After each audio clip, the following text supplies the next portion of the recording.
रामनाम नित्य अखंड पैचित्ती, रामनाम नित्य अखंड पैचित्ती, तयाचे पुरती मनोरथ किंवा तयाचे पुरती सर्व काम, असे दोन पाठ आहे.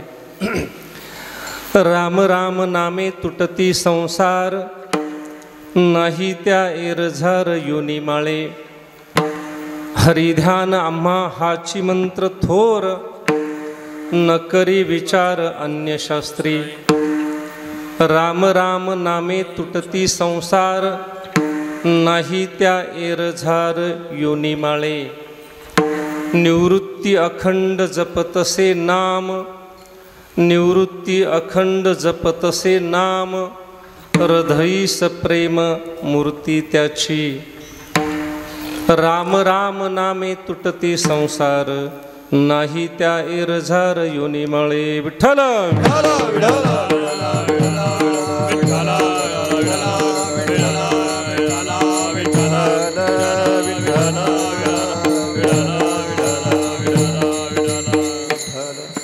प्रमाणं भवाब्देर्दं मामकानां, नितंबकराभ्यां धृतो येन तस्मात्. विधातुर्वसत्यै धृतुराभिकोश, परब्रह्मलिंगम भजे पांडुरंगम. जयांचे केलिया स्मरण, होय सकळ विद्यांचे अधिकरण. तेची वंदुचरण श्री गुरूंचे, ते नमस्कारोनी आता. विश्वाचा तो गुरु, विश्वाचा तो गुरु, विश्वाचा तो गुरु, विश्वाचा तो गुरु.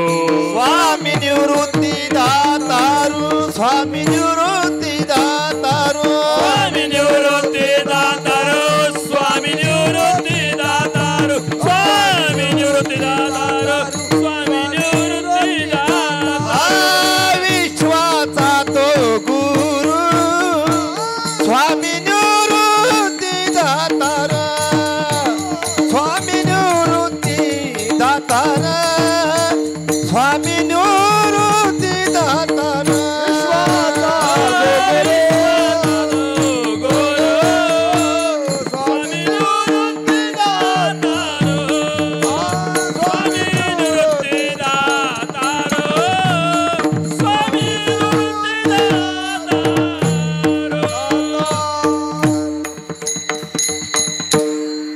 राम नाम नित्य अखंड पैचित्ती, तयाचे पुरती मनोरथ. राम राम नामे तुटती संसार, नाही त्या एरझार योनी माळे. विश्वगुरु संत श्रेष्ठ निवृत्तीनाथ महाराजांच्या चरण सानिध्यामध्ये कीर्तन सेवेसाठी निवडलेला अभंग, त्यांचाच अशा प्रकारचा 4 चरणाचा प्रस्तुत अभंगातून श्री गुरु निवृत्तीनाथ महाराज रामनामाचा महिमा स्पष्ट करतात. विठाला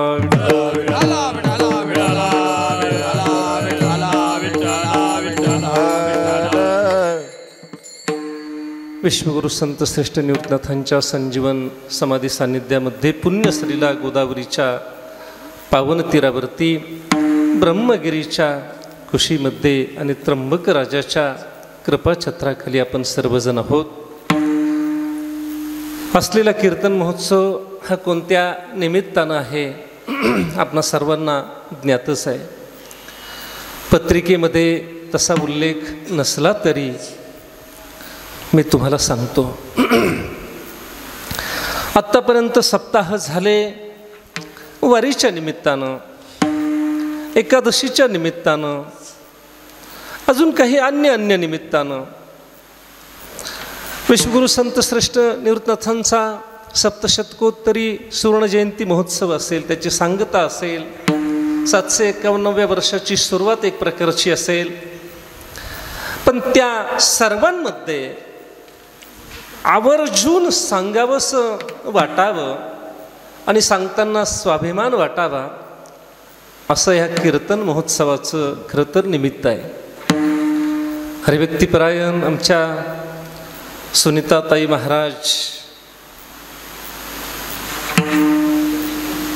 जाधव, आमच्या सगळ्यांच्या परिचयाचं आडनाव ढगे आहे. ढगे कीर्तन. आता नवीन आडनाव जाधव जाधव आहे. तशा त्या दिंडोरी तालुक्यातील होत्या, पण आता दिंडोरीकर आहे. त्यांनी विश्वगुरु संतश्रेष्ठ निवृत्तनाथ महाराजांच्या अभंग गाथेची 108 पारायणं निवृत्तनाथांच्या संजीवन समाधी सानिध्यामध्ये केली. आणि त्याची सांगता म्हणून पहिला सप्ताह केला, दुसरा सप्ताह केला, तिसरा केला, चौथा केला. आणि त्या 108 पारायणाच्या साधनेची सांगता म्हणून हा 5वा सप्ताह आहे. आणि त्यातलं पहिल्या क्रमांकाचं कीर्तन माझ्याकडे आहे. विठाला विठाला विठाला विठाला विठाला.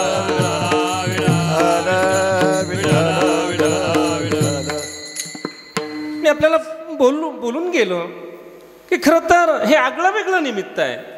त्याचं कारण आपण पाहिलंय की निवृत्तीनाथांच्या दरबारामध्ये जन्माला आल्यानंतर सुद्धा, निवृत्तीनाथांच्या सानिध्यामध्ये आपण राहत असताना सुद्धा, आणि श्री गुरु निवृत्तीनाथ महाराज वारकरी संप्रदायाच्या गुरुस्थानी असताना सुद्धा पुंडलिक वरदेच्या घोषामध्ये सुद्धा निवृत्तीनाथांचं नाव न येऊ देणे हा वारकरी संप्रदायाचा जन्मसिद्ध हक्क आहे. विठाला विठाला विठाला विठाला विठाला. आणि त्यातल्या त्यात पुन्हा निवृत्तीनाथांच्या अभंग गाथेची 108 पारायणं, आणि त्यातल्या त्यात पुन्हा निवृत्तीनाथांच्या अभंगावर कीर्तन. विठाला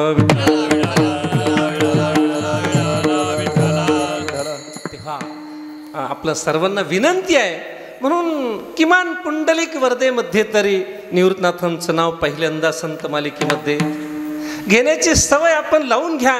एवढं केलं तरी फार झालं. विठाला विठाला विठाला विठाला पुंडलिक वरदा हरिनाथ भगवान की जय. निवृत्तीनाथ महाराज की जय. ज्ञानेश्वर महाराज की जय. गुरु तुकाराम महाराज की जय. जोग महाराज की जय. विठाला विठाला विठाला. तेव्हा श्री गुरु निवृत्तीनाथांच्या अभंग गाथेची केलेली 108 पारायणं, त्याची एक प्रकारची सांगता, आणि त्या निमित्तानं हा 5वा सप्ताह, मला वाटतं आपला सप्ताह नाही, किती दिवसांचा उत्सव आहे हा? पंचदिनी महोत्सव 5वा आहे, पंचदिनी आहे आणि निवृत्तीनाथांच्या चरण सानिध्यामध्ये आहे. आणि म्हणून त्या दृष्टीने श्री गुरु निवृत्तीनाथांच्या वाङ्मयाचं, अभंगाचंच एक प्रकारचं चिंतन घडावं. आणि पहिल्या दिवशी असं म्हणतात, पहिला दिवस हा मंगलपर असतो, मंगल करायचं असतं. देव मंगल आहे, देवाचं नाव मंगल आहे. आणि म्हणून भगवान प्रभू रामचंद्राचा नाम महिमा सांगणारा हा अभंग आहे. विठाला विठाला विठाला विठाला विठाला. सांगायला हरकत नाही, त्यापेक्षा सांगायला मला आनंद वाटेल. श्री गुरु निवृत्तीनाथांच्या या चरण सानिध्यामध्ये आत्तापर्यंत असंख्य सप्ताह झाले बरं का. संस्थांच्या वतीने मोठमोठाले उत्सव होतील, तो भाग तर आहेच, पण कुणीतरी कीर्तनकाराने करू घातलेले उत्सव असे सप्ताह कितीतरी झाले. पण सांगायला मला स्वाभिमान वाटेल की पहिल्याच दिवशी आणि इतकी उपस्थिती, मला वाटतं हे फार विरळ पाहायला मिळतं. या भूमीमध्ये अनेकांचे अनेक सप्ताह झाले, शेवटच्या दिवशी सुद्धा एवढी उपस्थिती मिळत नाही. पण आज पहिल्या दिवशी एवढी उपस्थिती आहे, तेव्हा आनंदाची गोष्ट आहे. याचा अर्थ श्री गुरु निवृत्तीनाथांच्या अभंग गाथेचं केलेलं पारायण हे किती निष्ठेनं केलेलं आहे, त्याचं मला वाटतं हे फल आहे. विठाला विठाला विठाला विठाला विठाला विठाला. आणि नाहीतरी आता सध्या अलीकडे कोणत्याही क्षेत्रामध्ये संघटन शक्ती ही स्त्री शक्तीने हिरावून घेतली की काय असं वाटायला लागलं. विठाला विठाला विठाला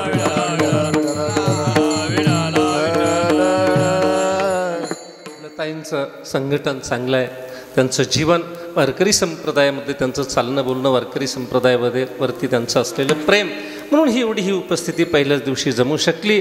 आज महत्त्वाची गोष्ट म्हणजे मला वाटतं हँडबिल पत्रिकेमध्ये तसं उल्लेख तर मला काही दिसला नाही, पण मी जे काही ऐकलं त्या पद्धतीने आमचे हरिभक्तीपरायण वारकरी संप्रदायाचे एक श्रीगुरू निवृत्तीनाथांच्या पालखी सोहळ्यातील निष्ठावंत वारकरी आमचे हरिभक्तीपरायण, आम्ही त्यांना भाऊ म्हणतो, हरिभक्तीपरायण शिवाजी महाराज वाघ, रोज श्रीगुरू निवृत्तीनाथांचं चरित्र या ठिकाणी आज सुरुवात झाली नाच, चरित्र सांगणार आहेत, आजपासून सुरुवात झाली आहे, महत्त्वाची गोष्ट आहे.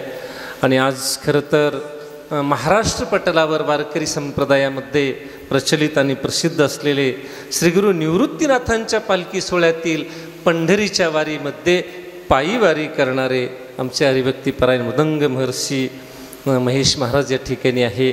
आणि आता तर श्रीगुरू निवृत्तीनाथांच्या त्र्यंबक नगरीमध्येच वास्तव्याला असलेले आमचे महाराज, महिन्याची वारी वगैरे सगळी त्यांची असते. हरिभक्तीपरायण आमचे विठ्ठल महाराज निवृत्तीनाथांच्या पालखी सोहळ्यामध्ये पायी असतात. सगळी आमच्या ताईसुद्धा उभ्या आहेत. हरिभक्तीपरायण आमचे या ठिकाणी सगळी महाराज मंडळी आहेत. आमचे धोनगवणवाडीकर, चोपदार माऊली, हनुमंतराय आहेत.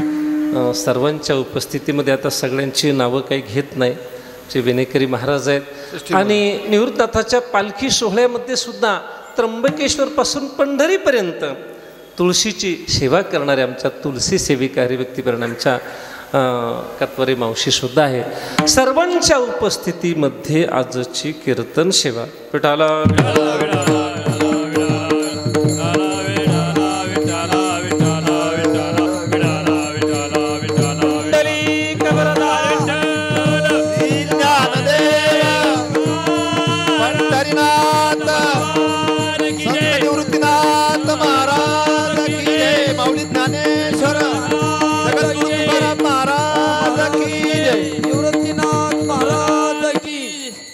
रामनाम नित्य अखंड पै चित्ती तयाचे पुरती मनोरथ राम राम नामे तुटती संसार नाही त्या एरझार योनिमाळे. श्रीगुरू निवृत्तीनाथ महाराज या अभंगातून रामनामाचा महिमा एक प्रकारचा स्पष्ट करतात. आपण पहा, खरं तर जगत कल्याणासाठी त्या प्रभूने आरंभाला वेद निर्माण केले, तस्य प्रणवहा वेद निर्माण केले.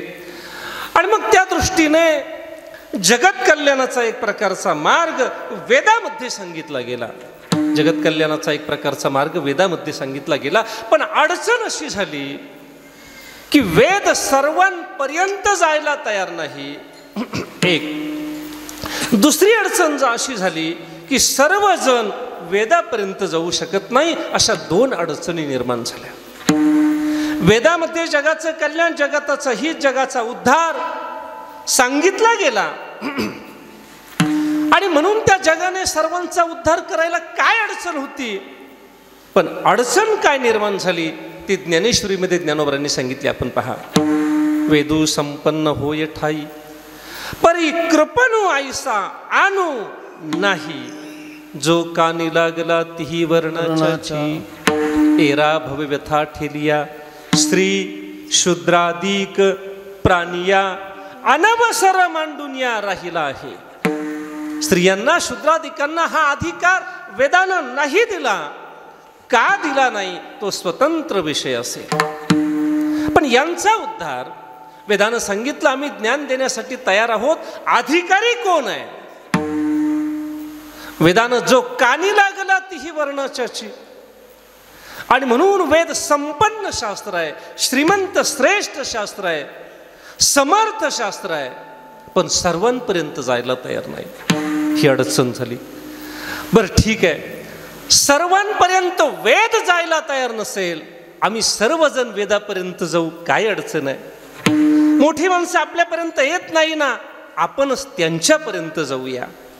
तीही अडचणच झाली. आता त्यामध्ये अडचण होण्याचं कारण काय? त्यामध्ये अडचण होण्याचं महत्त्वाचं कारण म्हणजे वेदाची भाषा संस्कृत अत्यंत कठीण अशा प्रकारची वेदाची भाषा असल्यामुळे आणि सामान्य संसारी माणसाचं जीवन आपण पाहिलं तर मराठी वाङ्मय कळणं कठीण. तिथे वेद केव्हा कळायचे? आपण पहा, हरिपाठ हा मराठी भाषेमध्ये आहे. किती लोकांना पूर्णपणे त्याचा अर्थ कळतो? पाठ सर्वांचा असेल पण अर्थ किती जणांना कळतो? त्याच्यामध्ये संस्कृत, त्यातल्या त्यात वेदाचं संस्कृत, अत्यंत कठीण अशी संस्कृत वेदाची भाषा, वेदापर्यंत कसं जायचं. सामान्य माणसाला मराठी वाङ्मय कळणं तसं कठीण आहे, संस्कृतचा तर विषयच सोडा. एक मनुष्य बोलू लागला, म्हटला महाराज मी नेहमी ज्ञानेश्वरी वाचत असतो, कीर्तन प्रवचन अलीकडे चांगलं ऐकू लागलो, त्यामुळे माझा ज्ञानेश्वरीचा तसा चांगला अभ्यास झाला. म्हटलं एखादा प्रश्न विचारू, सहज विचारलं. म्हटलं ज्ञानेश्वरीचे अध्याय किती? तो म्हटला ज्ञानेश्वरीचे अध्याय मोजायला सांगितलेच नाही. मी म्हटलं कुणी सांगितले नाही? तो म्हटला ज्ञानोबरायांनीच. म्हटलं असं प्रमाण कुठे? म्हटलं पहिल्या अध्यायातली पहिलीच ओवी, ओम नमोजी आद्या, त्या ग्रहस्थानं अर्थ असा सांगितला, ओम न मोजी आद्या. अध्याय मोजायचीच नाही. म्हटलं विठाला विठाला.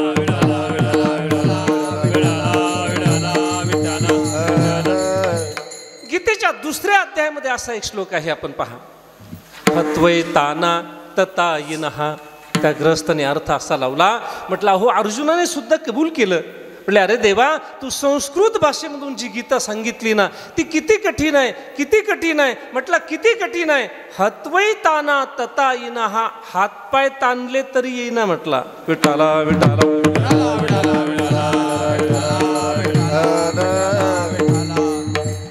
अर्थाच्या दृष्टीने वाङ्मयाची चिरफाड होऊ लागली आणि म्हणून वेद सर्वांपर्यंत जायला तयार नाही, ही पहिली अडचण तयार झाली. आणि सर्वजण वेदापर्यंत जाऊ शकत नाही, ही दुसरी अडचण तयार झाली. मग अशा परिस्थितीमध्ये जगाचा उद्धार, जगाचं कल्याण कसं होणार?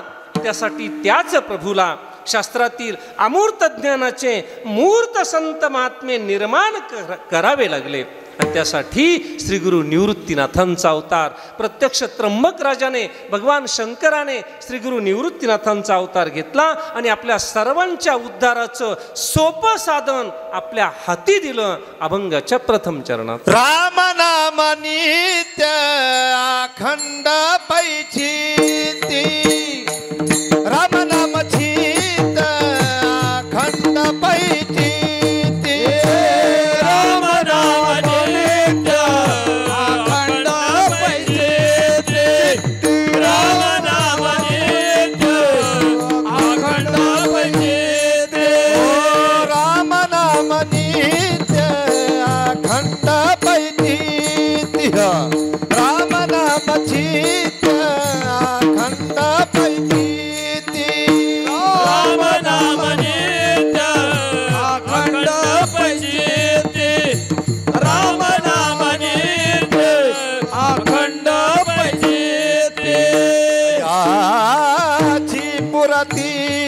सर्व काम तयाची पुरती सर्व काम, राम नाम नामे तुटती संसारी, राम नाम नामे तुटती संसारी.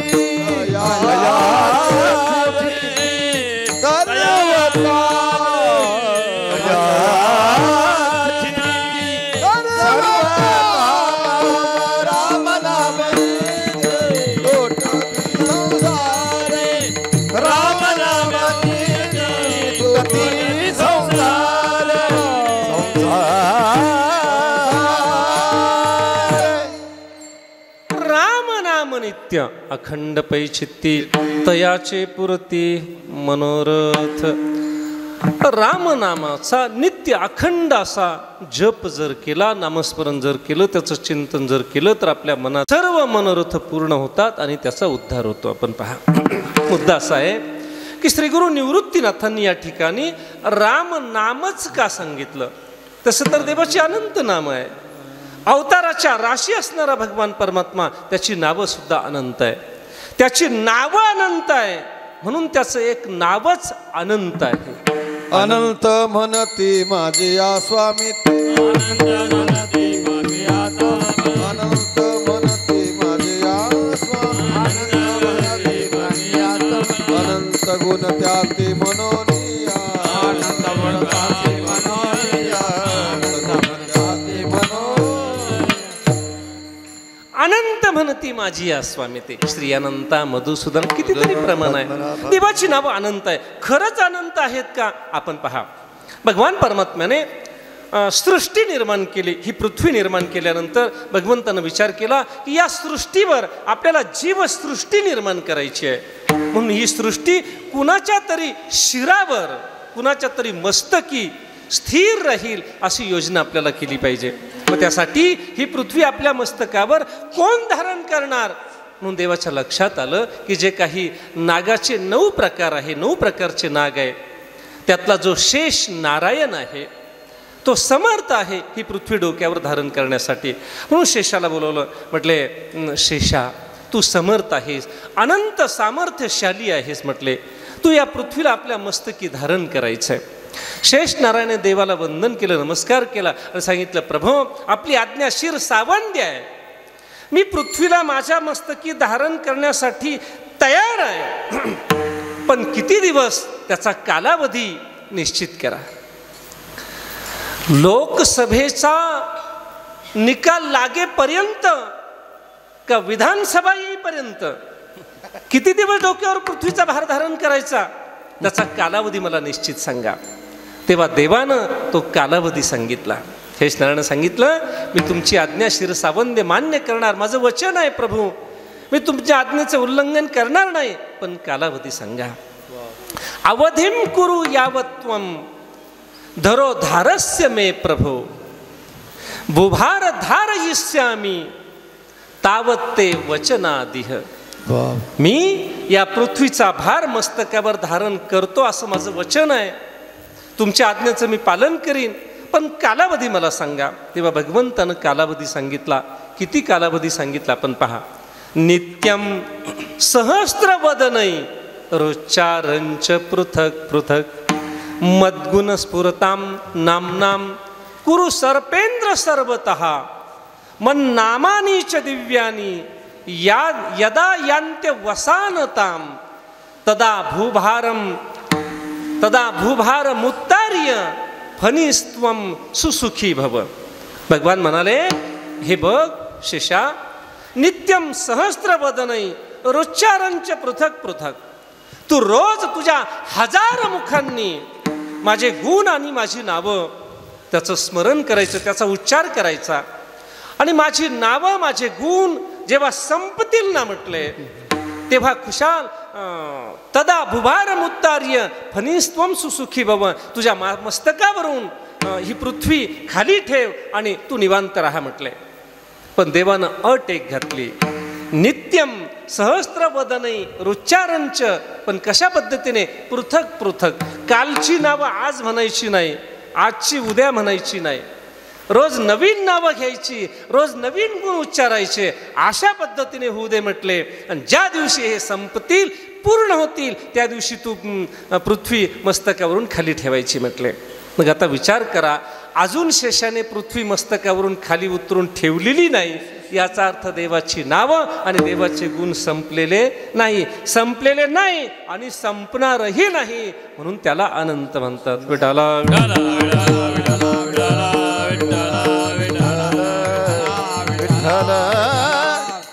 आपण पहा, महत्वाचा मुद्दा असा आहे. मग देवाची अनंत नावं आहेत. अनंत नावात तर श्री गुरु निवृत्तीनाथांनी आज राम नामाचाच महिमा आपल्या समोर का स्पष्ट करून सांगितला, त्याची कारण मीमांसा पाहायची आणि आपल्याला पुढे जायचं. आपण पहा, देवाची अनंत जी नावं आहेत ना, शास्त्र आम्हाला असं सांगतंय, ही अनंत नावं देवाची भगवान प्रभू रामचंद्राच्या रामनामातूनच एक प्रकारची प्रगट झालेली आहे. एक दुसरी गोष्ट अशी की सहस्त्र नामाचं सामर्थ्य एका रामनामामध्ये आहे. आपण पहा, भगवान शंकर परमात्मा पार्वती आई साहेबांना सांगू लागले, म्हटले, अगं हे बघ, उगा आपलं शेजाऱ्या पाजाराचं दळण दळण्यापेक्षा तू असं कर, रोज विष्णू सहस्त्र नाम म्हणत जा.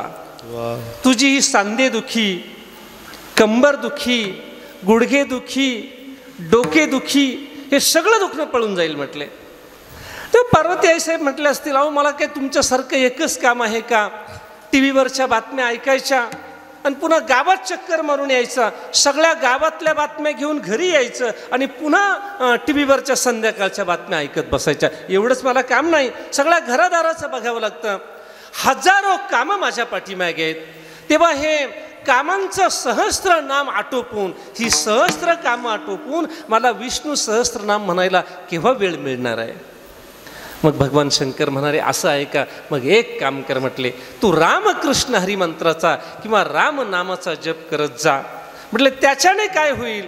म्हटले विष्णू सहस्त्रनाम म्हटल्याचं, सहस्त्रनामाचं पुण्य एका रामनामामध्येच तुला प्राप्त होईल.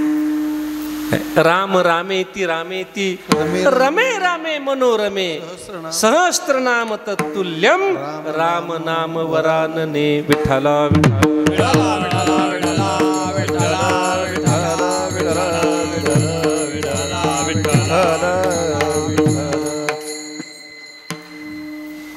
असं रामनामाचं सामर्थ्य असल्यामुळे रामनाम नित्याखंड पैचित्ते तयाचे पुरती मनोरथ.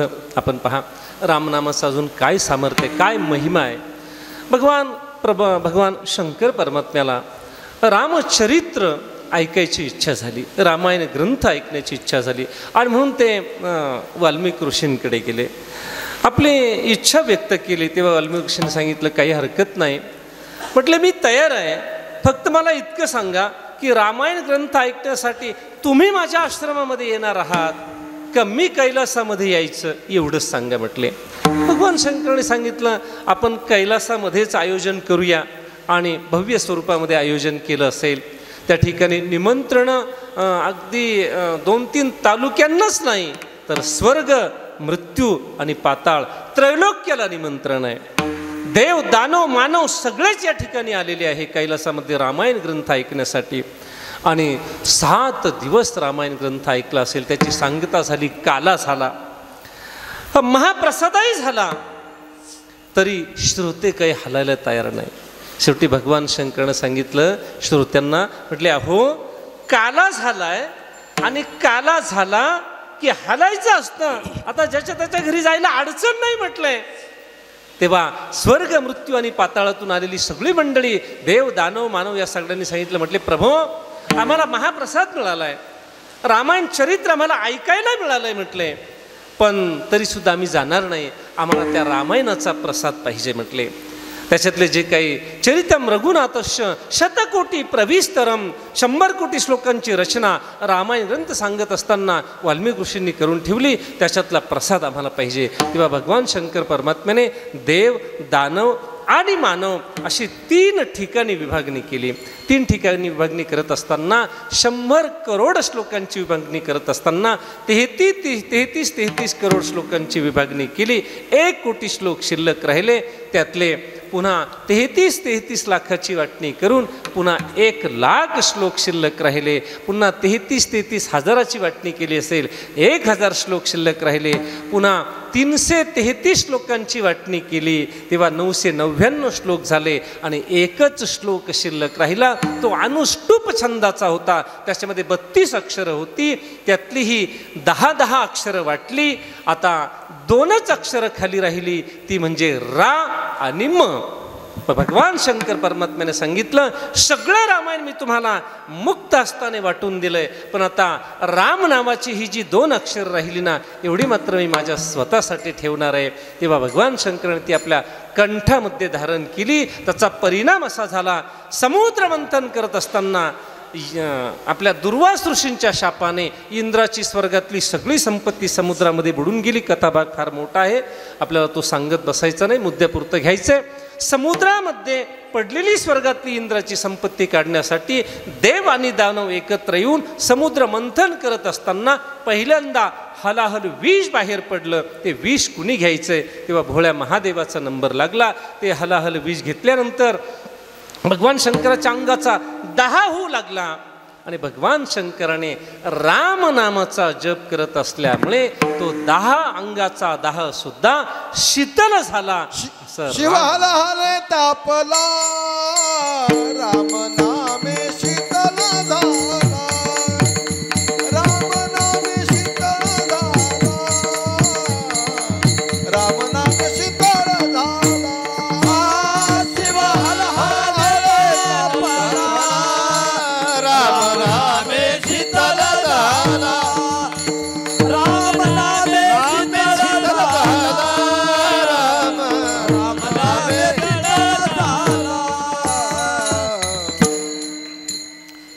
नामे शीतल झाला. म्हणून रामनाम नित्य अखंड पैजिती. भगवान शंकराच्या अंगाचा दाह शांत झाला, भगवान शंकराचा ताप शांत झाला, दाह शांत झाला. त्या रामनामाने आपला त्रिविध ताप शांत होणार नाही का? म्हणून श्री गुरु निवृत्तीनाथांनी रामनाम नित्य अखंड पैचित्ती तयाचे पुरती मनोरथ. रामनामाचं सामर्थ्य आपण पहा. रामनाम हे कोणत्याही पद्धतीने घेतलं तरी माणसाचा उद्धार होतो. वाल्मिक ऋषी आरंभाला त्यांचं जीवन ते वाल्ह्याकुळी होते. कथा फार मोठी आहे, मुद्द्यापुरतं आपल्याला घ्यायचं आहे आणि येईल त्याला लुटायचं. नारदांची भेट झाली. नारदांनी सांगितलं, बाबा रे आत्तापर्यंत खूप संपत्ती जमा केली. म्हटले नारदांनी त्या कदाचित त्यांना विचारलं असेल, म्हटलं एवढी संपत्ती जमा केली, एवढी संपत्ती जमा केली. त्या काळात कदाचित ईडी नसेल म्हणून वाल्ह्याकुळी वाचला असेल, किंवा तो बीजेपीचा मेंबर तरी असेल. विठाला विठाला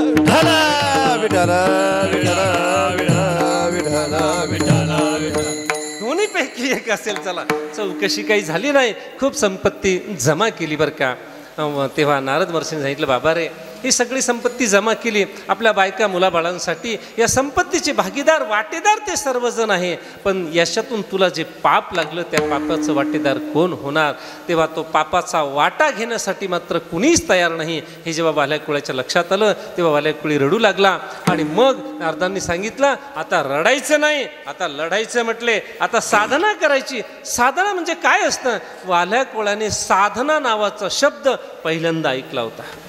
तेव्हा नारदांनी सांगितलं, रामनामाची साधना करायची. म्हटले रामा रामा रामा रामा असा रामाचा धावा करायचा. म्हटले वाल्याकुळ्याने प्रयत्न केला पण त्याला काही जमेना. वाल्याकुळ्याने प्रामाणिकपणे सांगितलं, म्हटले मुनीवर आयुष्यभर मी मारा मारा करत आलो आणि आता मला रामा रामा केव्हा जमणार आहे?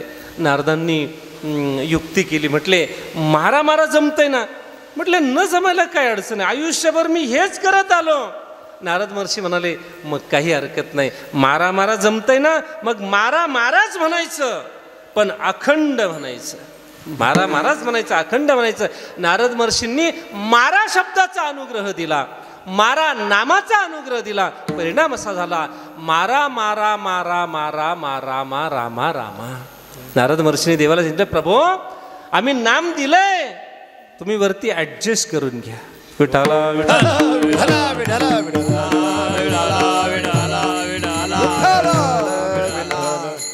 मारा मारा शब्दाचा अनुग्रह दिला. अखंड म्हटल्यामुळे रामा शब्द तयार झाला. परिणाम असा झाला, सगळं पाप जळून गेलं आणि अधिकार किती मोठा प्राप्त झाला.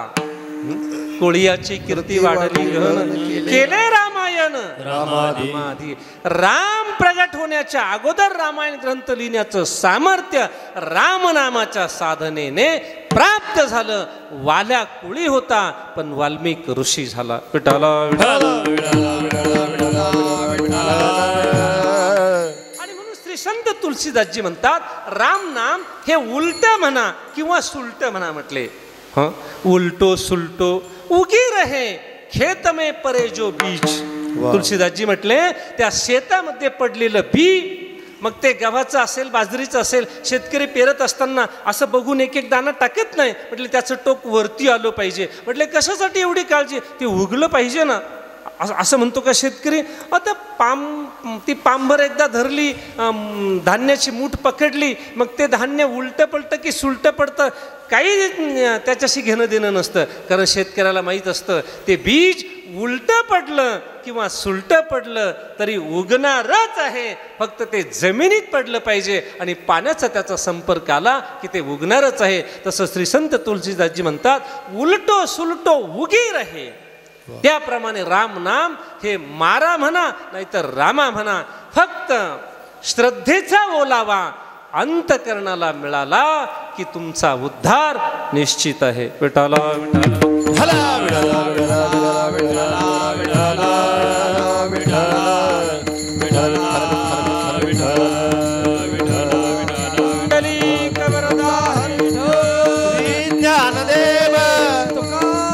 पंढरीनाथ संत निवृत्तीनाथ महाराज की जय. माऊली ज्ञानेश्वर जगद्गुरु तुकाराम महाराज की जय. राम नामाची महती आपण पहा. ते उलटं म्हणा सुलटं म्हणा तरी तुम्हाला फल मिळणार आहे.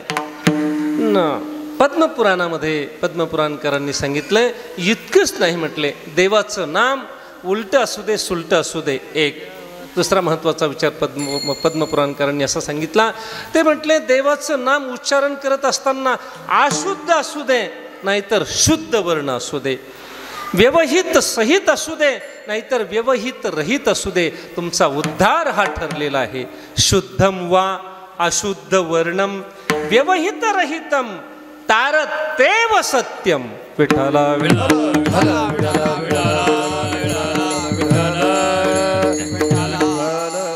भगवान श्रीकृष्ण परमात्म्याची सवंगडी, त्या सवंगड्यामध्ये बोबडा बोलणारा तो बोबड्या होता. तो काय म्हणायचा? कुथना. कृष्ण नव्हता म्हणतो, तो कुथना म्हणायचा. थमाल रे थमाल आपुल्या गाई, कुथना म्हणायचा. तरी त्याला कृष्ण म्हटलेलंच पुण्य मिळायचं, तरी कृष्णाला आनंद होत होता. विठाला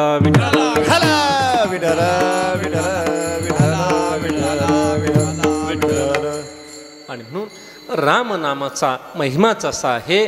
तुम्ही म्हणत असताना इतकंच नाही, ते उलटं असू दे सुलटं असू दे शुद्ध असू दे अशुद्ध असू दे त्या वर्णाचा उच्चार तरी फल मिळणार.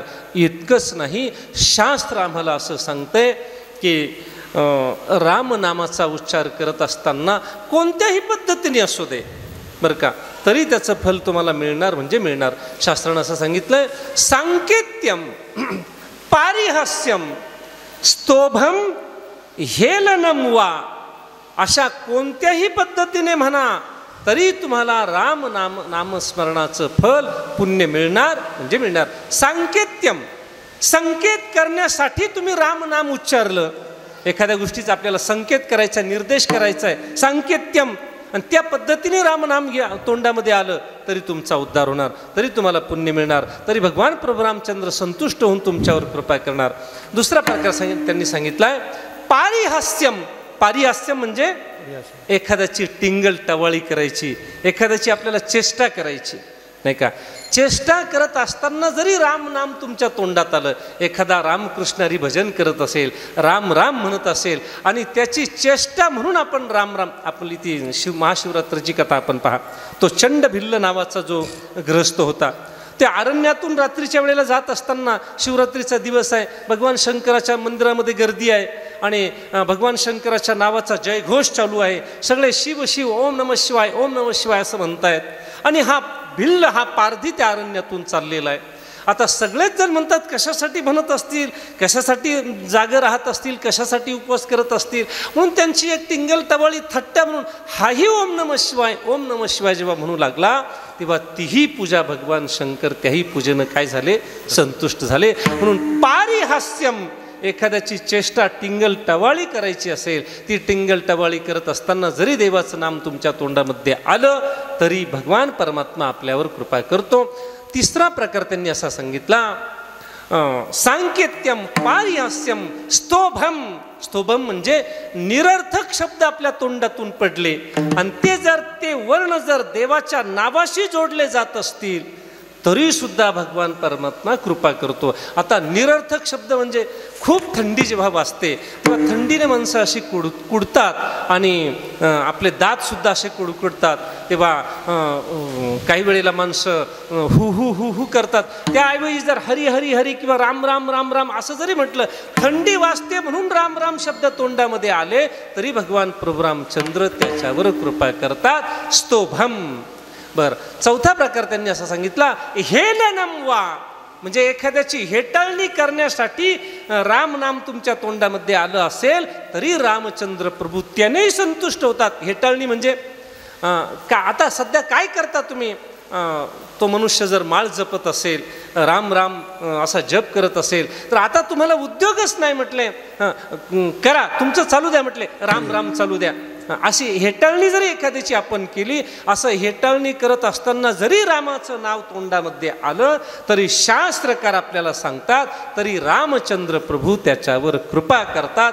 एवढा रामनामाचा महिमा असल्यामुळे श्री गुरु निवृत्तीनाथ महाराज रामनाम नित्य अखंड पै चित्ती तयाचे पुरती मनोरथ. विठ्ठला विठ्ठला.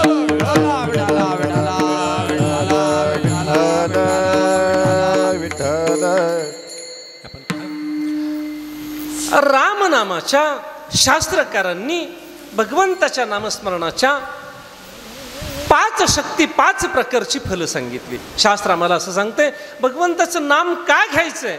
भगवंताच्या नावाचं नामस्मरण केल्यानंतर आपल्याला 5 प्रकारची फलं प्राप्त होतात. क्षिणोत्य भद्रानी पहिल्या क्रमांकाचं फल शास्त्रानं सांगितलं. दुसऱ्या क्रमांकाचं फल आहे शमम तनोतीच तनोतीच. तिसऱ्या क्रमांकाचं फल असं सांगितलंय सत्वश्य शुद्धीम.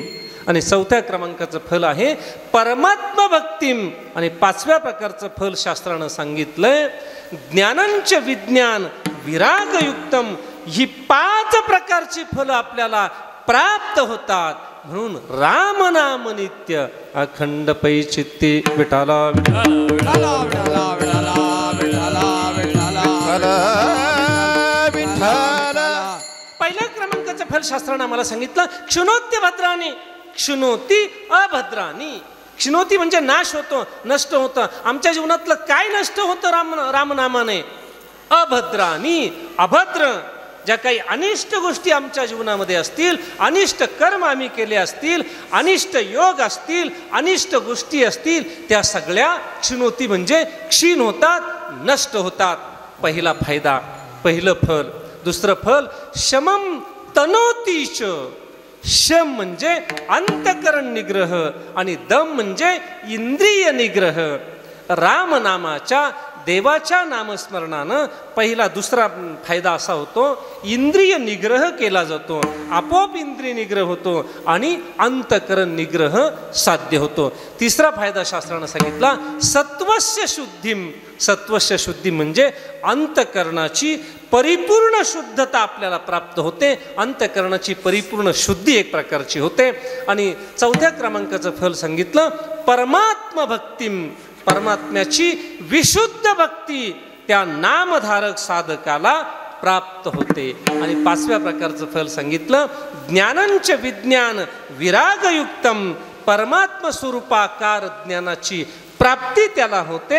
हे 5 प्रकारची फलं आपल्या पदरामध्ये पडतात.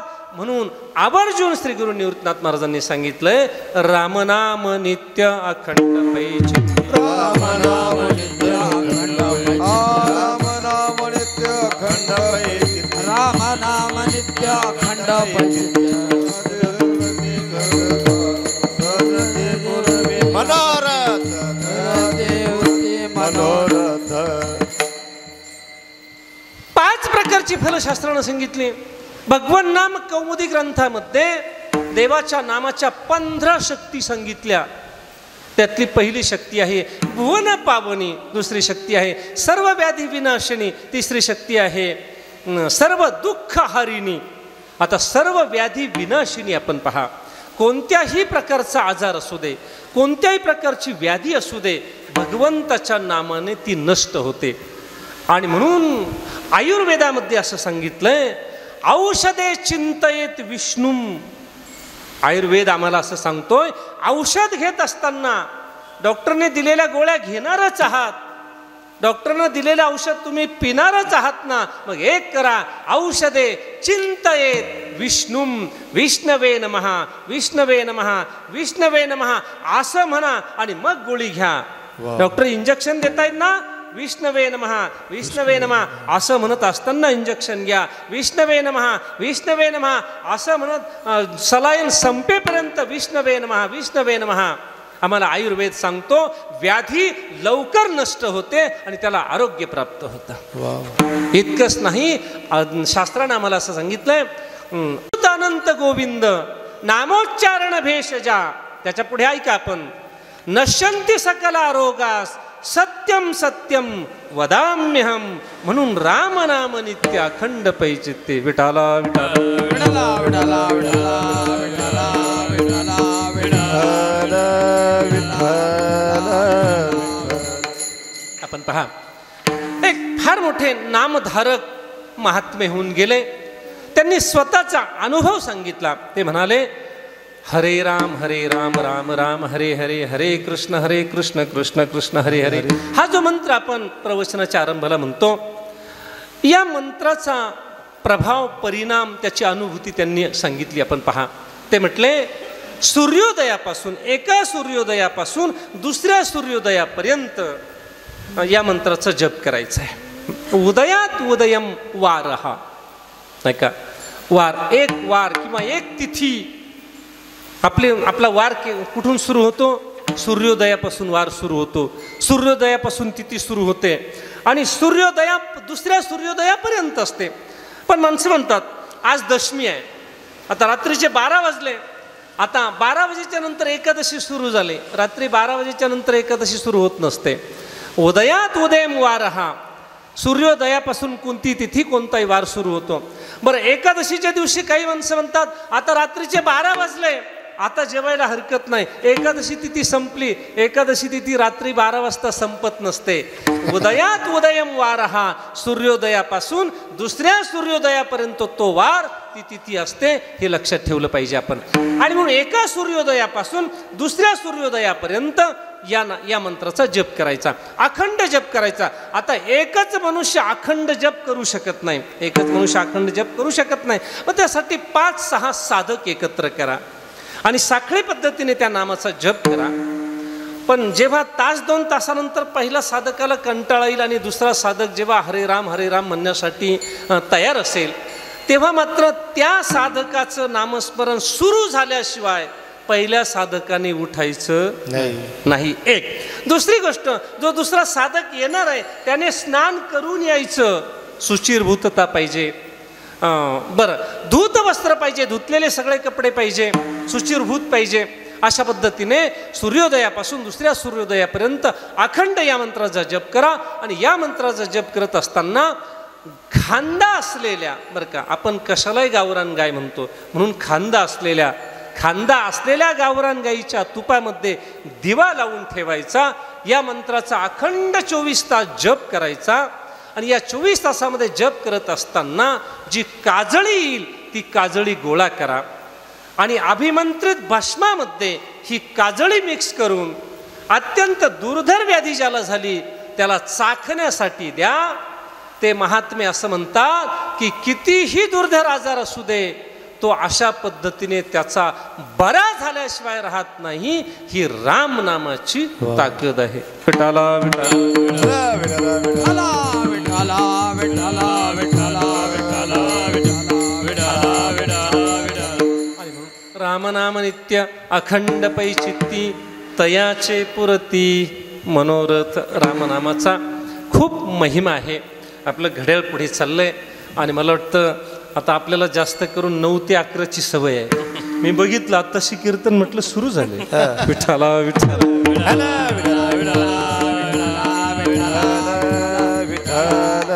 एवढ्या रामनामाचा महिमा असल्यामुळे रामनाम नित्य अखंड पै चित्ती तयाची पुरती मनोरथ. विठोबार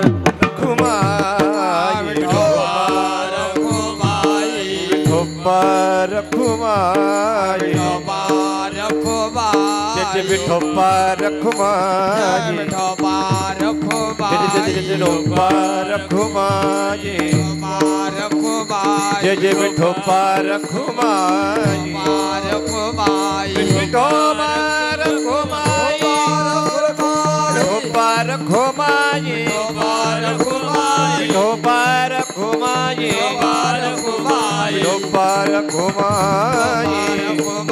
विठोबार रखुमाई, विठोबार रखुमाई, जय विठोबार रखुमाई, जय विठोबार रखुमाई, जय विठोबार रखुमाई, विठोबार रखुमाई,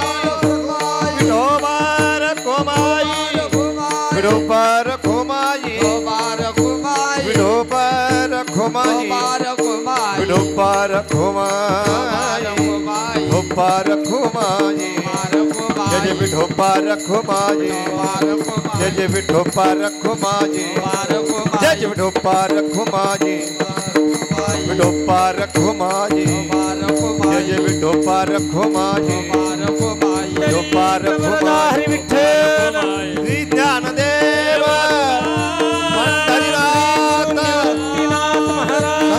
मुक्तिनाथ महाराज की जय, तुकाराम महाराज की जय. विठोबार रखुमाई, जय विठोबा रखुमाई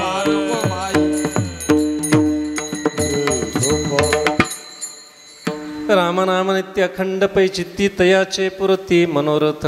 पण ते रामनाम कसं घेतलं पाहिजे? नित्य असलं पाहिजे. रामनाम नित्य नित्य असलं पाहिजे. नित्य का असलं पाहिजे? तर कोणती साधना करत असताना जर ती साधना तुमच्या जीवनामध्ये नित्य असेल तर त्याचा परिणाम, त्याचा फायदा काय होतो? ज्ञानोबांनी हरिपाठामध्ये सांगितलं ना, नित्य नेमनामी ते प्राणी दुर्लभ लक्ष्मी वल्लभ तया जवळी. आणि म्हणून रामनाम नित्य. बरं, नित्य असलं पाहिजे. नुसतं नित्य असून जमत नाही म्हटले, अखंड असलं पाहिजे. आता अखंड नामस्मरण कसं करता येईल? अखंड नामस्मरण सुद्धा करता येतं. त्यासाठी शास्त्रानं वाणीचे 4 प्रकार सांगितले: वैखरी वाणी, मध्यमा वाणी, पश्यंती वाणी आणि परावाणी. आपण ज्या वाणीने बोलतो ती वैखरी वाणी आहे. आणि वैखरी वाणी ही स्थूल आहे, त्यामुळे वैखरी वाणी थकत असते. आपण पहा, कंठ, जीभ, टाळू, ओठ यांच्या माध्यमातून जे शब्द प्रगट झाले ती वैखरी वाणी आहे. पण त्याच्या आतमध्ये दुसरी एक वाणी आहे जिला मध्यमा वाणी असं म्हणतात. शब्द प्रगट होण्याच्या अगोदर ज्या मनात ते अगोदर तयार झाले त्याला मध्यमा वाणी म्हणतात.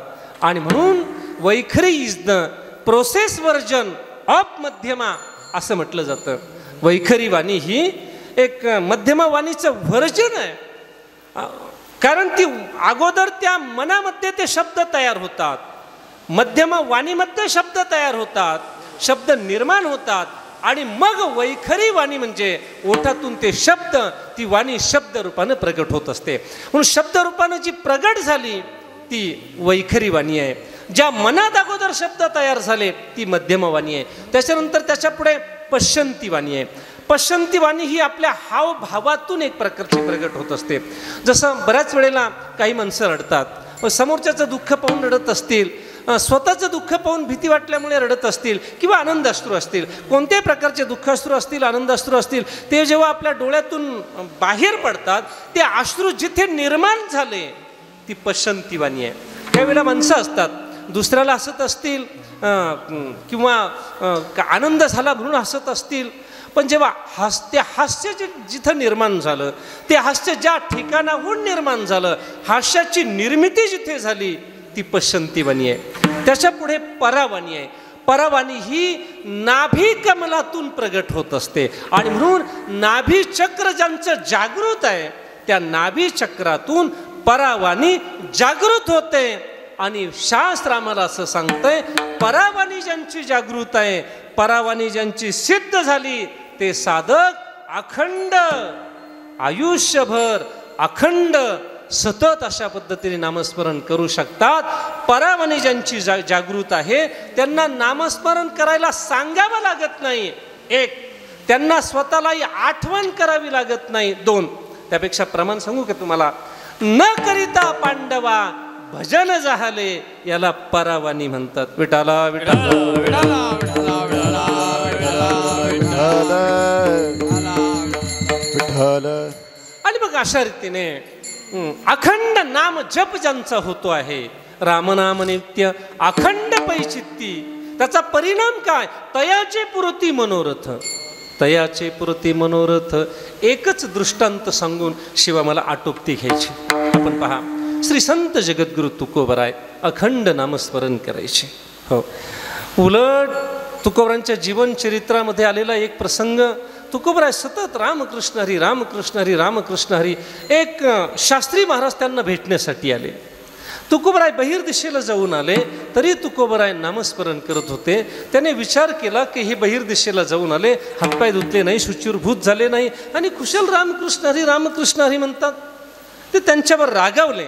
तुकोबरांनी काय उत्तर दिलं? म्हटले, महाराज आपण शास्त्री आहात, आपण शास्त्राचा अभ्यास केलेला आहे, पण मी मात्र एक साधा भोळा भाविक वारकरी आहे, आम्हाला काय शास्त्र कळतंय. म्हटलं, काय करावं? म्हटले, माझी वाणी माझी मज झाली हानावर वाचा, छंद या नामाचा घेतला ते, छंद या नामाचा घेतला ते.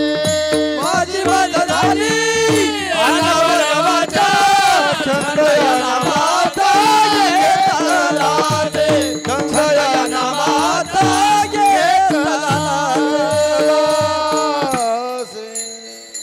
माझी मज झाली अनावर वाचा, छंद या नामाचा घेतला असे. रामनाम नित्य अखंड या पदाचं थोडंसं चिंतन मांडायचंय आणि मला पुढे जायचंय. तेव्हा ते शास्त्री महाराज म्हटले, तुमची वाचा तुम्हाला आवरत नाही, काय थोतांड सांगताय म्हटले आम्हाला, तुमची वाणी कशी आवरत नाही मी बघतो म्हटले. शास्त्री महाराजांनी तुकोबरांच्या तोंडात हात घातला आणि जीभच दाबून धरली, जीभ पकडली.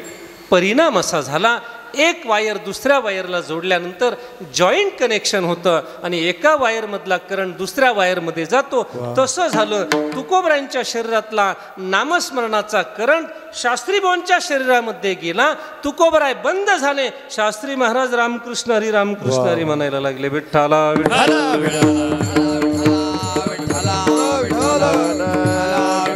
म्हणतात राम नाम नित्य अखंड. नेघे नेघे नेघे माझी वाचा विसावा, वाचा विसावा.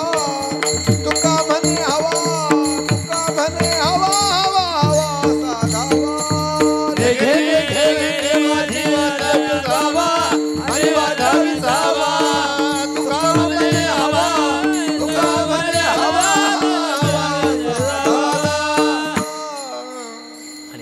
राम नाम नित्य अखंड पैजिती तयाचे पुरती म्हणून श्री संत जगद्गुरु तुकोबराय कीर्तनकरांचे. तुकोबरांच्या सोबत 14 टाळकरी होते.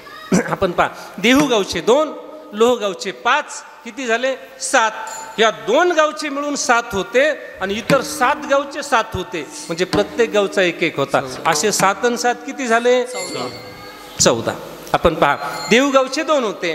महादजी पंत कुलकर्णी 1, श्री संत कान्होबा महाराज तुकोबरांचे धाकटे बंधू श्री संत कान्होबा महाराज आणि महादजी पंत कुलकर्णी देवगावचे 2. लोहगावचे 5 होते.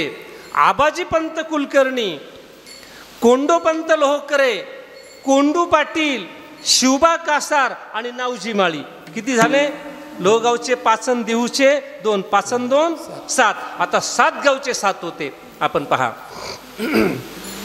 तळेगावचे गंगाराम मवाळ, सदुंबऱ्याचे गवरसेठ वाणी, चाकणचे संताजी महाराज जगनाडे, चिखलीचे मल्हारपंत चिखलीकर आणि वाघोलीचे रामेश्वर भट्ट रामेश्वर शास्त्री, एलेवाडीचे तुकोबरांची भागीरथी एलेवाडीला दिलेली तिचे पती म्हणजे तुकोबरांची जावई मालजी गाडे किंवा मालोजी गाडे, आणि भंडाऱ्या डोंगरावर राहणारे सोनबा ठाकूर मृदंग वादक होते.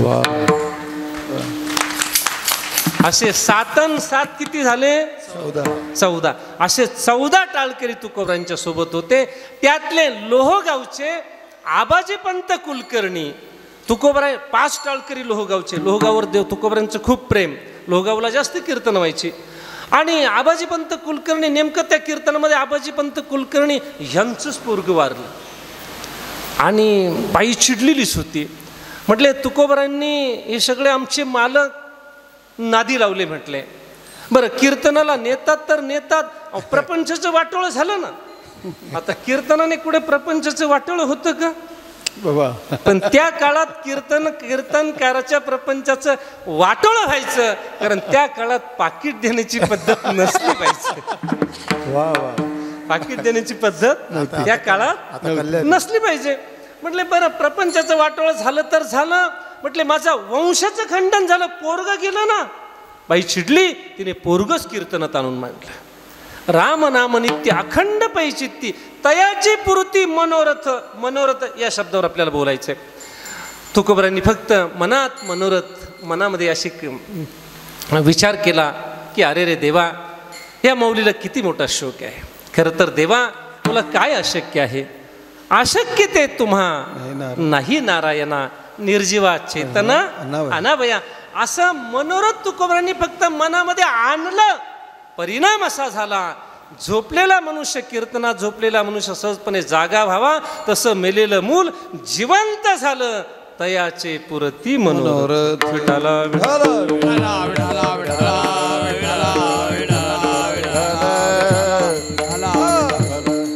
अजून सांगू तुम्हाला, राम नाम नित्य 1, अखंड 2, आणि मग तयाची पूर्ती मनोरथ.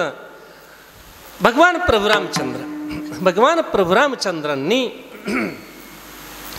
आता आपल्याला अवतार कार्य पूर्ण झालंय. हनुमंतराय चिरंजीव आहे.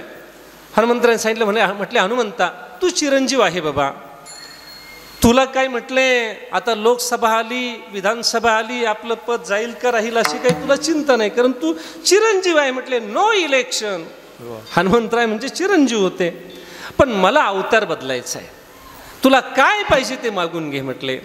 तेव्हा हनुमंतराय म्हटले प्रभू एकच मागणं आहे, तुम्ही कोणताही अवतार घ्या आणि किती अवतार घ्या, मला जेव्हा आठवण येईल तेव्हा दर्शन मात्र राम सीतेच्याच स्वरूपामध्ये दिलं पाहिजे. भगवंतानं तथास्तु म्हटलंय आणि पुढे कृष्ण अवतार झाला. कथा फार मोठी आहे, एवढी कथा सांगणार नाही कारण वेळ आपली संपलेली आहे. हनुमंतराय फिरत फिरत द्वारकेमध्ये गेले. तिथल्या गार्डनची नासधूस हनुमंतरायांनी सुरू केली. तेव्हा भगवंताने बघितलं सेवकाकरवी निरोप आलेला आहे, कुणीतरी वानर आलंय म्हटले आणि सगळ्या बागेची नासधूस करतंय म्हटले.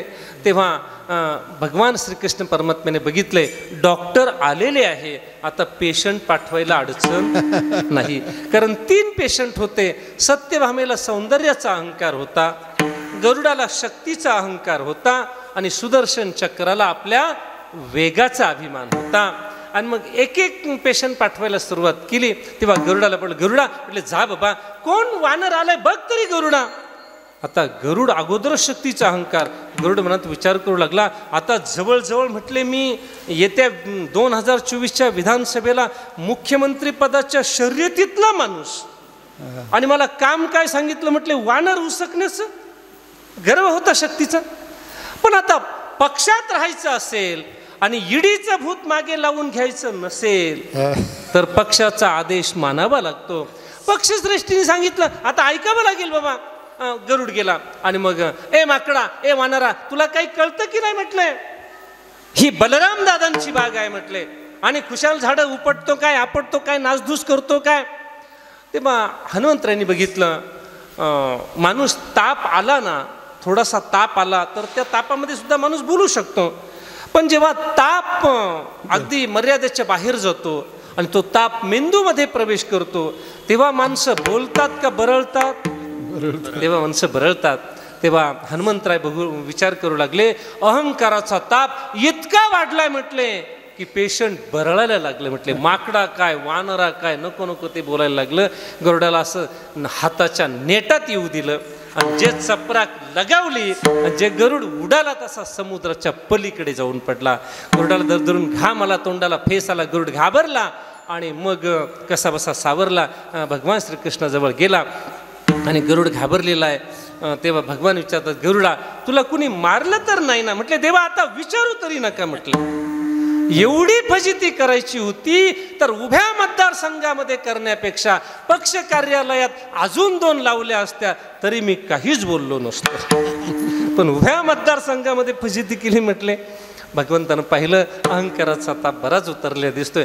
गरुडा जा, आणि ते बाबा ते माकड नाही, ते वानर नाही, ते हनुमंतराय आहे, जा म्हटले. त्यांना सांग तुम्हाला रामाचं दर्शन घ्यायचंय. म्हटले देवा पुन्हा जा म्हणताय, माझं नशीब मी वाचून आलोय, आता पाठवू नका. अरे गरुडा मी आहे ना, माझ्यावर विश्वास ठेव. आणि मग गरुड गेला. हनुमंतराया आपल्याला रामप्रभूने दर्शनासाठी बोलवलंय. तेव्हा हनुमंतरायाने बघितलं चला यांचा ताप उतरलाय, उद्या इंजेक्शन सलाईन देण्याची काही गरज.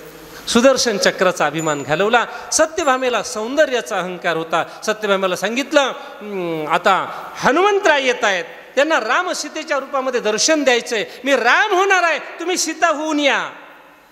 आता अगोदरच सौंदर्याचा अभिमान आणि त्याच्यात मुख्य पात्र सत्यभामेला अजून अहंकार वाढला. आणि सकाळचे 7 वाजल्यापासून दुपारचे 12 वाजेपर्यंत 1200 क्रीम लावून झाल्या असतील. आणि इकडनं निरोप आले हनुमंतराय आलेले आहे, सीतेला बोलवा, सीतेला बोलवा. आणि मग नारद महर्षी हे चिरंजीव असल्यामुळे सर्व युगामध्ये होते. नारदा आपण राम राज्यामध्ये सुद्धा होता, तुम्ही सीता पाहिलेली आहे, आता मला सांगा मी सीता झाले ना, सीतेसारखी सुंदर दिसते ना? नारद महर्षी काय बोलले सांगू? म्हटले आई साहेब खरं सांगू, अजून तुम्ही सीतेच्या दासीसारख्या सुद्धा दिसत नाही म्हटले. सत्यभामेचा सौंदर्याचा अहंकार जागेवर गळून गेला. शेवटी रुक्मिणी आई साहेबांना सीता व्हावं लागलं.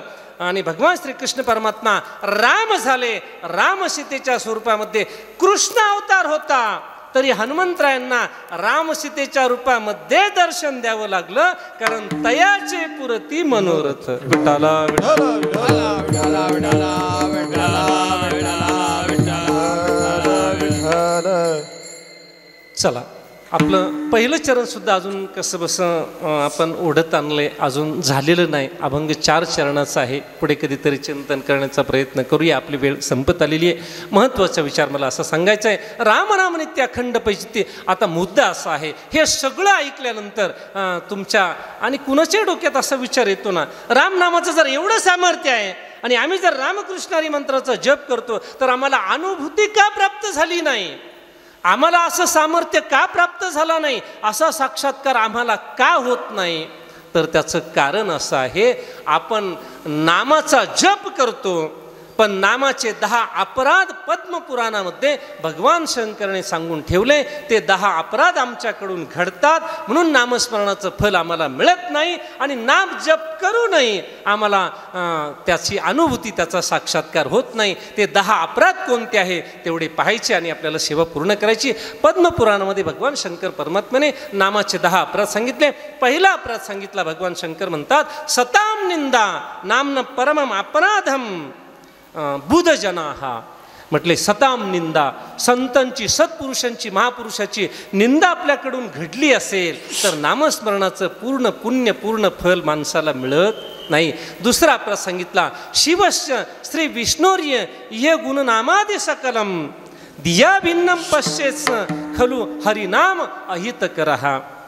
भगवान शंकर परमात्मा आणि भगवान विष्णू परमात्मा यांच्यामध्ये भेद पाहणं हा नामाचा दुसरा अपराध आहे.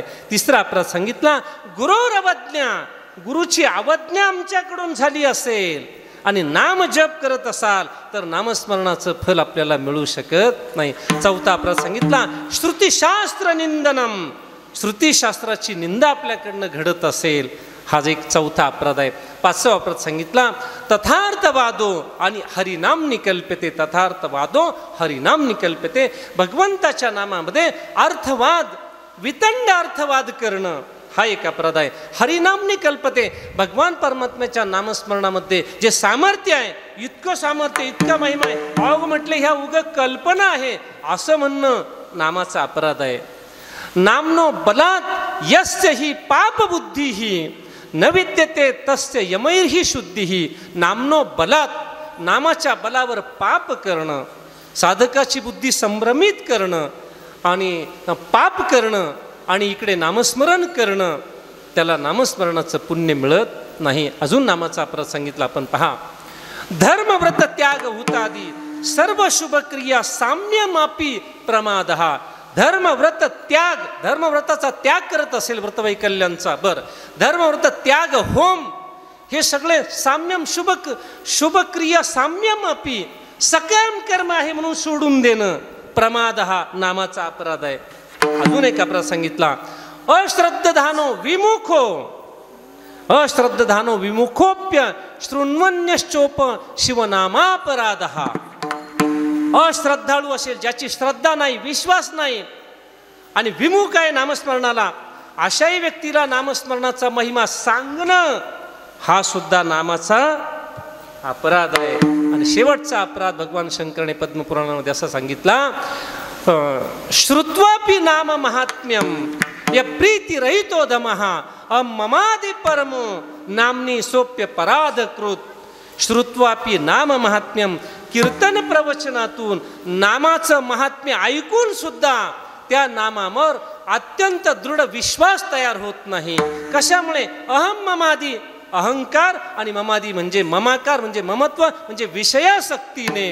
हा एक नामाचा अपराध आहे. हे 10 अपराध जर आपल्याकडून घडत असतील तर नामस्मरणाची अनुभूती आपल्याला येऊ शकत नाही. विठाला विठाला विठाला विठाला विठाला. एरवी देवाचा नाम महिमा किती श्रेष्ठ आहे, देवाच्या नामामध्ये किती सामर्थ्य आहे आपण पहा. शांती ब्रह्मसंत श्री एकनाथ महाराजांचा फार मोठा तो अभंगच आहे. आपण पहा, गावंडे सहस्त्र ब्राह्मण तृप्त किलिया भोजन, पुण्यक्षत्रीचा एकची जाण, सुकृत तितुकेची जोडे. नामाचा, देवाच्या नामाचं काय महत्त्व आहे ते सांगायचं आणि सेवा पूर्ण करायची. तुम्ही म्हणाल 15 मिनिटापासून असंच म्हणताय. हे सांगायचं, सेवा पूर्ण करायची. हे सांगायचं, सेवा पूर्ण. म्हणजे नेमकं किती सांगितलं आणि काय सांगितल्यानंतर आणि किती वाजता सेवा पूर्ण होणार आहे. विठ्ठला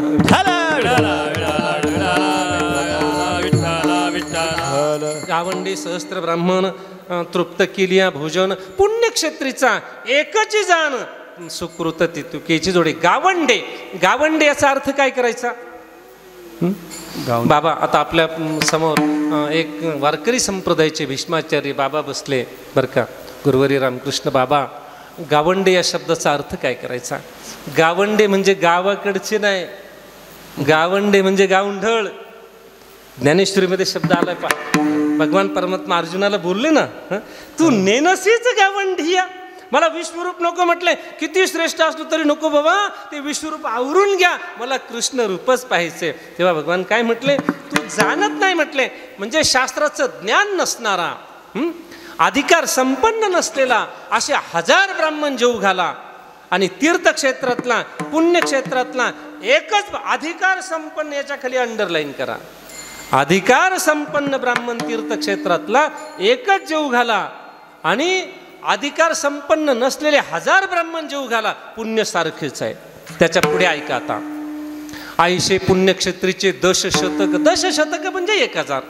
आयशे पुण्यक्षेत्रीचे दशशतक तृप्त केली या पाठक, पाहता सुकृत तितुकेची जोडे.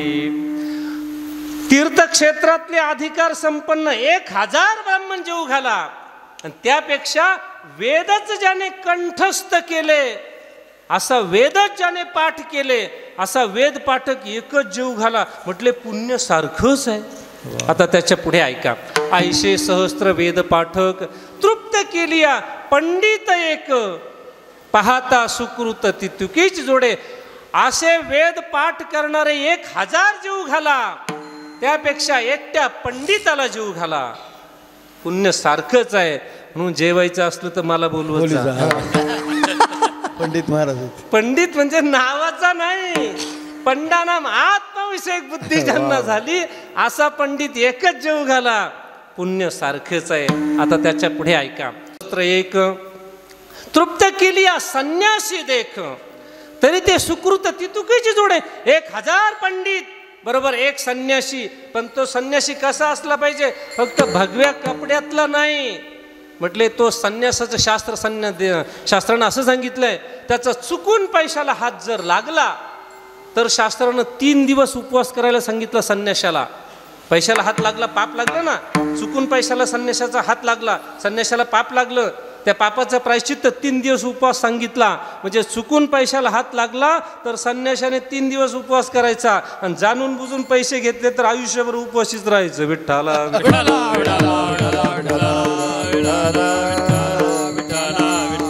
किती दिवस उपवास सांगितला असेल मला माहिती नाही. चला, मी माझी आईशी आठवण विसरले जयाचे अंत कर, तो संन्यासी आहे.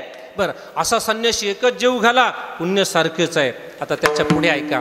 तैशे सहस्त्र संन्यासी गणित एक परमहंशी, पाहता सुकृताशी एक तृप्त केलिया. असे 1000 संन्यासी जेऊ घाला, त्यापेक्षा एकच परमहंस जेऊ घाला, पुण्य सारखंच आहे. आता त्याच्या पुढे ऐका बरं का. परमहंसी सहस्त्र गणी, तैशीच ब्रह्मज्ञानाची मांडणी, जोडे सुकृत तृप्त करणी, एक ब्रह्मवेत्ता. असे 1000 परमहंस जेऊ घाला, त्यापेक्षा एक ब्रह्मज्ञानी, एक ब्रह्मवेत्ता जेऊ घाला, पुण्य सारखंच आहे. आता त्याच्या पुढे ऐका. उपमा देता ब्रह्मवेत्याशी, पाहता ब्रह्मांडी नाही त्याशी, तृप्त केली या ब्रह्मवेत्याशी, हरिहर तृप्त. एक ब्रह्मवेत्ता जर जीव घातला तर भगवान त्र्यंबकराज, भगवान शंकर आणि भगवान विष्णू यांना जीव घातल्याचं पुण्य मिळतं. एक ब्रह्मवेत्ता जीव घातला तर. मग आता नामधारकाची बरोबरी. मग आता ऐका, शेवटच्या चरणात नाथ महाराज म्हटले, आयसे वेत्ते अपरंपार, नये नामधारका बरोबर, नामधारका सादर पाहे का जनार्दनी. असे ब्रह्मवेत्ते 1000 नाही, हजारो जीव घाला, अनंत जीव घाला, तरी नामधारक वारकऱ्याची बरोबरी होऊ शकत नाही. म्हणून निवृत्तीनाथांनी सांगितलं राम नाम नित्य अखंड पैची, राम नाम नित्य अखंड पैची, राम नाम नित्य अखंड पैची, राम नाम नित्य अखंड पैची. तयाचे पुरवी मनोरथ, तयाचे पुरवी मनोरथ, तयाचे पुरवी मनोरथ. राम नाम नित्य अखंड पैचित्ती, तयाचे पुरती मनोरथ. राम राम नामे तुटती संसार, नाही त्या इरझार योनी माळे. हरिध्यान आम्हा हाची मंत्र थोर, न करी विचार अन्य शास्त्री. हरिध्यान आम्हा हाची मंत्र थोर. रामकृष्णारी हा मंत्र सांगितलाय, वरती राम सांगितलंय, खाली हरी सांगितला. आणि मग रामकृष्ण हरीमधला कृष्ण कुठे गेला? निवृत्तीनाथ महाराज म्हटले कुळ हे पावन कृष्ण नामे. रामकृष्ण हरी मंत्राचा जप सांगितला. म्हटले हा मंत्र आहे का? तुकोबरायांना विचारा. तुकोबरायांनी सांगितलं माझ्या श्रीगुरूंनी मला हाच मंत्र दिला. बाबाजी आपुले सांगितले नाम मंत्र दिला राम कृष्ण हरी. पण रामकृष्ण हरी या मंत्राने उद्धार होतो का? रामकृष्ण मंत्र जनाशी उद्धार, अनेकही साचार मार्ग नाही. श्री गुरु निवृत्तीनाथ महाराज बोलले. पण हा सिद्ध मंत्र, याने उद्धार होत असेल ठीक आहे, पण हा सिद्ध मंत्र आहे का? श्री गुरु निवृत्तीनाथांनाच विचारा. निवृत्ती म्हणे सिद्ध असता पै मंत्रू, रामनामे शत्रू नासतील. म्हणजे हा सिद्ध मंत्र आहे. अहो सिद्ध मंत्र असेल पण हा बीज मंत्र आहे. बीज मंत्र आहे का? श्री गुरु निवृत्तीनाथांनाच आपण विचारूया. न पाहे पै दृष्टी, न पाहे पै दृष्टी, कळीकाळ तुझ राम नाम बीज मंत्र सार. अहो म्हटले राम नाम हा बीज मंत्र असेल, पण हरी हा बीज मंत्र आहे का? शांती ब्रह्म एकनाथ महाराजांना विचारा. वेदाचे हे बीज हरी अक्षरे दोन्ही, एका जनार्दनी हरी बोला. सगळे मंत्र वेदातून आले, त्या वेदाचं बीज हरी अक्षरे दोन्ही. बरं आता राहिला कृष्ण. कुळ हे पावन कृष्ण नामे, म्हणून राम कृष्ण हरी हा मंत्र जप करण्यासाठी सांगितला. म्हटलं याने उन्मनी अवस्था प्राप्त होईल का? समाधी अवस्था प्राप्त होईल का? ज्ञानोबरायांना विचारा. रामकृष्ण नामी उन्मनी साधली, तयाशी लाधली सकळ सिद्धी. म्हणून निवृत्तीनाथ महाराज म्हणतात बाबा रे तुम्हाला जे सांगितलंय ना त्याच नामाचा मी जप करतो. निवृत्ती अखंड जपत असे नाम, हृदय सप्रेम मूर्ती त्याची. राम नाम राम राम नामे तुटती संसार, नाही त्या इरझार योनी माळे. ज्ञानेश्वर माऊली माऊली ज्ञानेश्वर माऊली, माऊली ज्ञानेश्वर माऊली, ज्ञानराज माऊली तुकाराम ज्ञानेश्वर माऊली, ज्ञानराज माऊली, माऊली ज्ञानेश्वर. आणि म्हणून सर्वांना आपणाला विनंती आहे की श्री गुरु निवृत्तीनाथांच्या दरबारामध्ये आपण आलात. मला वाटतं आमच्या सुनीताताईंनी खरंच सांगायला मला स्वाभिमान वाटेल, आनंद वाटेल आणि आवर्जून हे सांगण्याची गरज आहे. तुकोबराची अभंगाता पारायण करणारे साधक आहे, ज्ञानेश्वरी पारायण करणारे साधक आहे, पण निवृत्तीनाथ महाराज अभंग गाथा पारायण, निवृत्तीनाथाच्या अभंग गाथेची 108 पारायणं त्यांनी या संजीवन समाधी सानिध्यामध्ये केली आणि त्याची सांगता म्हणून 4 सप्ताह केले. आणि हा 5वा उत्सव आहे. त्याच्यामध्ये आता 2 प्रकारचं, एक प्रकारचं निमित्त आहे श्री गुरु निवृत्तीनाथांचा सप्तशतकोत्तरी सुवर्ण जयंती महोत्सव आहे आणि 108 पारायणाची सांगता एक प्रकारची आहे. आपल्याला विनंती आहे की वारकरी संप्रदायाचं आपण पंढरपूर हे वारकरी संप्रदायामध्ये आद्यपीठ आहे. पंढरपूर हे आद्यपीठ असेल पण श्री गुरु निवृत्तीनाथ महाराज हे गुरुपीठ आहे. गुरुपीठाची सेवा चुकू नये. आणि म्हणून आपल्या जीवनामध्ये जसं हरिपाठ म्हटला पाहिजे. का म्हटला पाहिजे? ज्ञानदेवे रचिला पाया. भागवत धर्म मंदिराच्या इमारतीचा पाया ज्ञानोबरांनी घातला म्हणून हरिपाठ म्हटलाच पाहिजे. पण भागवत धर्म मंदिराच्या इमारतीचा पाया घालत असताना लागणारं ज्ञान श्री गुरु निवृत्तीनाथांनी दिलेलं आहे. म्हणून श्री गुरु निवृत्तीनाथांची अभंग गाथा सुद्धा वारकऱ्यांनी आपल्या नित्यनेमामध्ये ठेवली पाहिजे. म्हणून गावोगावी आपण आपल्या गावामध्ये जो कीर्तन सप्ताह होतो प्रतिवर्षाचा, त्यामध्ये निवृत्तीनाथ महाराज अभंगगाथा पारायण सोहळा एक प्रकारचा झाला पाहिजे. त्यानिमित्तानं घराघरामध्ये हा अभंगगाथा पोहोचेल आणि ज्यांना ज्यांना आपल्या गावी निवृत्तीनाथ महाराज अभंगगाथा पारायण करायचं असेल त्यासाठी आम्ही आमच्या आईवडिलांच्या स्मरणार्थ लागतील तेवढे ग्रंथ विनाशुल्क देत असतो बरं का. आणि आता आमच्या भाऊंच्या जुपूळला बरीच पारायणं झाली. आता आमचे दाजी पारायणाला होते ना यावर्षी, हां होते जुपूळला भोयेगावला त्या दिवशी आता पाठीमागे सप्ताह झाला 200 ग्रंथ ते घेऊन गेले. छान पारायण झालं निवृत्तनाथच्या अभंगातेचं. आणि हे सगळं आणि आमच्या ताईंनी स्वतः निवृत्तनाथाच्या अभंगातेची 108 पारायणं केली. आणि उद्या सप्ताहाला सुरुवात, उद्याला सप्ताहाला आजपासून सुरुवात. सकाळी 5:30 वाजता मला फोन आला, म्हटले ग्रंथ पाहिजे. आता काय करा, कमीत कमी ग्रंथ पाहिजे ना, निदान मला 4-5 दिवस तरी अगोदर सांगत जा. तरीसुद्धा अशाही परिस्थितीमध्ये आपल्याला ग्रंथाची व्यवस्था आमच्या पद्धतीने आम्ही ताबडतोब करून दिली. पण थोडीशी धावपळ झाली, पण ग्रंथाची व्यवस्था झाली. अजून काही ग्रंथ लागत असतील पारायणासाठी तर आपण ते घ्या, पारायण करा. निवृत्तनाथाच्या अभंगगाथेचं एक प्रकारचं वाचन करा. पण त्याच्यामध्ये तो ग्रंथ आम्ही विदाऊट एनी चार्जेस, त्याचे कुठलेही चार्जेस नसतात, तो विनाशुल्क तुम्हाला पारायण केल्यानंतर तुम्हालाच दिला जाणार आहे. पण एक आमचा मानस, एक मनोगत असा आहे, तो ग्रंथ जो मनुष्य पारायण केल्यानंतर घरी घेऊन जाईल ना, त्याच्यासाठी एकच सूचना, एक नम्र निवेदन असं आहे की निवृत्तनाथाच्या अभंगातेतले 5 अभंग तरी आपण नित्यनेमानं वाचा, नित्यनेमामध्ये तो अभंग गाता ठेवा. त्यांनीच तो अभंग गाता घरी न्या. नाहीतर इतरांच्या वाचनाला उपयोगाला येण्यापेक्षा तुमच्या घरात धूळ खात पडत असेल तर तो घरामध्ये नेऊ नका, दुसऱ्या वाचकाला तो उपयोगाला येईल. पण सर्वांना विनंती आहे, अभंगगाथा घेऊनच घरी जा, पण घरी गेल्यानंतर नित्यनेमामध्ये तो ठेवा. सर्वांना नम्रतेची विनंती आहे.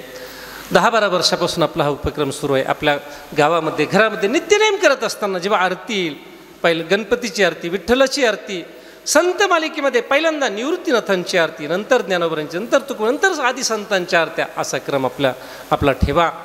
आपण आळंदीला कधी गेलात, ज्ञानेश्वरी कंठस्थ असणारे साधक पाहायला मिळतात. तुकोबारांची अभंगगाथा पाठ आहे असे साधक पाहायला मिळतात.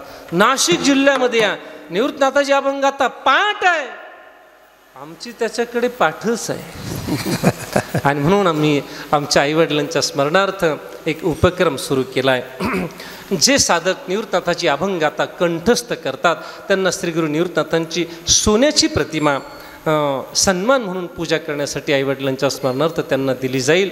पाठीमागे एक आपला निवृत्तनाथाचा पालखी सोहळा जाताना आणि येताना सुद्धा गोगलगावला मुक्कामी असतो. त्या ठिकाणचा योगेश महाराज कांदळकर नावाचा विद्यार्थी त्यांनी कंठस्थ केली.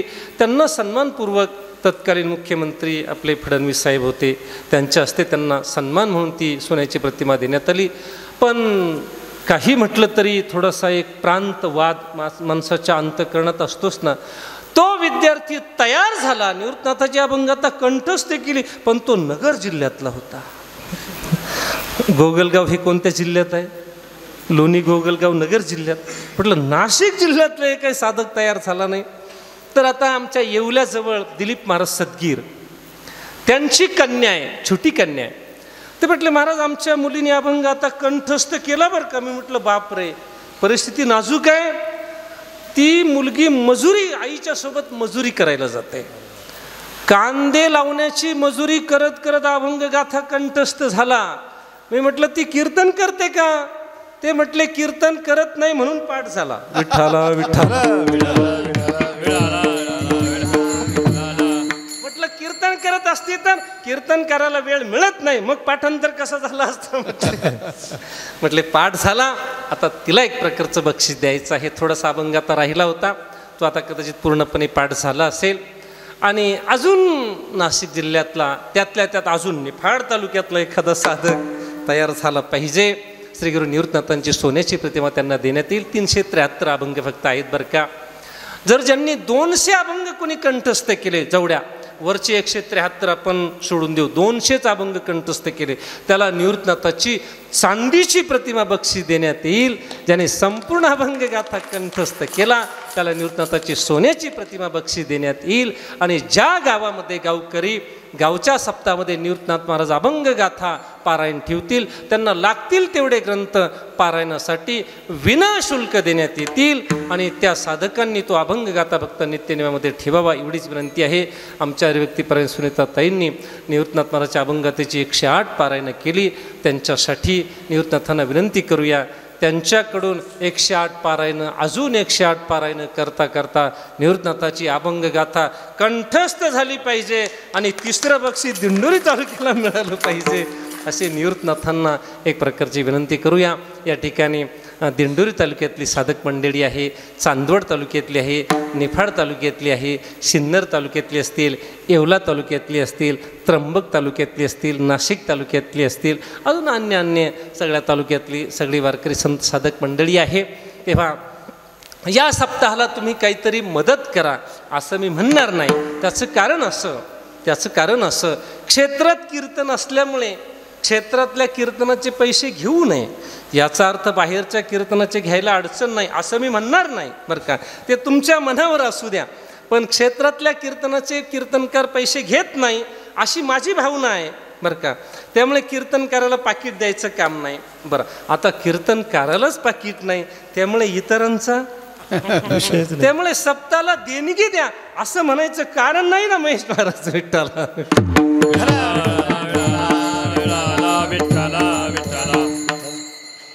विनोदाचा भाग सोडा. या ठिकाणी खूप मोठा खर्च असतो. सप्ताह करायचा म्हणजे अनेक प्रकारचे खर्च असतात. मग ते अन्नदान असेल, नाश्ता असेल, कधीतरी ते आपलं ॲम्प्लिफायरच जळून जातं, कधी वायरस तुटून जाते, कधी मृदंगच फुटून जातो, कधी मृदंग वादकाची बोटच फुटून जातात. मृदंग वाजवणं म्हणजे चेष्ट नाही महाराज. कधी कधी ती आता नाही नसेल होत त्यांना तो त्रास, पण आळंदीमध्ये मी जेव्हा 5-6 वर्ष आळंदीमध्ये होतो, आळंदीमध्ये मुलं शिकायची, भल्या पहाटे 3 वाजताच उठायची बरं का, इंद्रायणीच्या किनाऱ्यावर मृदंगाचाच ध्वनी, आणि अशी प्रॅक्टिस करायची की थंडीमध्ये बोटं केव्हा फुटायची, रक्त निघायचं ते त्या मृदंगवादकाला माहीत पण होत. एवढे कष्ट घ्यावे लागतात. तेव्हा अनेक प्रकारचे खर्च असतात. असो, तेव्हा आलेल्या सर्व भाविकांनी सप्ताहाला आवश्यक ती मदत करण्याचा प्रयत्न करणार सर्वांना नम्रतेची विनंती. पुनश्च एकदा श्री गुरु निवृत्तनाथांना विनंती की आमच्या ताईंकडून लवकर निवृत्तनाथाची अभंगाथा कंठस्थ होऊ दे बाबा. आणि अशा रीतीने ही झालेली सेवा श्री गुरु निवृत्तनाथांच्या चरणारविंदी समर्पित करून सेवेला पूर्णविराम. विठ्ठल जय जय. निवृत्तीराया निवृत्तीराया सोपान मुक्ताबाई ज्ञान सखया. निवृत्तीराया निवृत्तीराया सोपान मुक्ताबाई ज्ञान सखया. निवृत्तीराया निवृत्तीराया सोपान मुक्ताबाई ज्ञान सखया. निवृत्तीराया निवृत्तीराया सोपान मुक्ताबाई ज्ञान सखया. सोपान मुक्ताबाई ज्ञान सखया. सोपान मुक्ताबाई ज्ञान सखया. खाली बसा, खाली बसा, खाली बसा, खाली बसा. निवृत्तीराया सोपान मुक्ताबाई ज्ञान सखया. निवृत्तीराया निवृत्तीराया